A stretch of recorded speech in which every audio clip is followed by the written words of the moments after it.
ওকে তো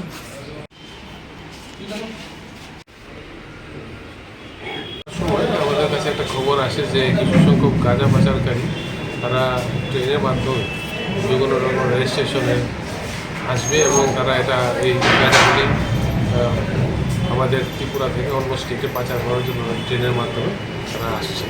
এই খবরের ভিত্তিতে আমাদের ওসি কলেজ টিলা সাব ইন্সপেক্টর শ্যামল দেবনাথ এবং কলেজ টিলা আউটপোস্টের সাব ইন্সপেক্টর আপনার আসিফ ইকবাল এবং পূর্ব থানার ইন্সপেক্টর সঞ্জয় দাস যৌথ টিম গঠন করে একটা আপনার এই ধরনের পাচারকারীদের ধরার জন্য আমরা একটা প্ল্যান চক আউট করি।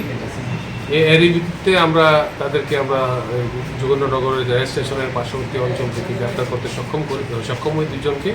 একজনের নাম হচ্ছে রাসেল মিয়া, আরেকজনের নাম হচ্ছে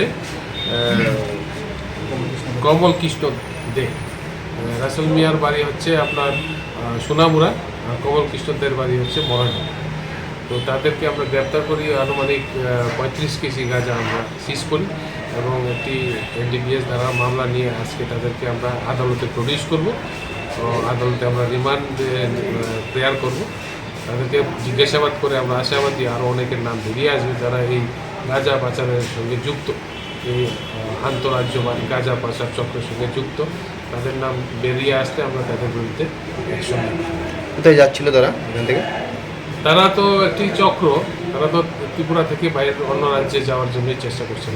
মূলত যুগনগর রেল স্টেশনে তো বাইরের যে ট্রেনগুলি থামে না, এখানে শিলচরের ট্রেনই থামে।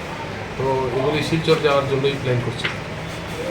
তাদের সঙ্গে কি আর কেউ প্রাথমিক জিজ্ঞাসাবাদে এসেছে? আরও কিছু নাম বেরিয়ে এসেছে, হ্যাঁ, তারাও স্বীকার করেছে। আরও কিছু নাম বেরিয়ে এসেছে, সোনামুড়া সাইডেরও কিছু নাম বেরিয়ে এসেছে। আমরা এগুলি সব তদন্ত করছি এবং তাদেরকে আমরা শীঘ্রই গ্রেপ্তার করতে সক্ষম হব। ধন্যবাদ।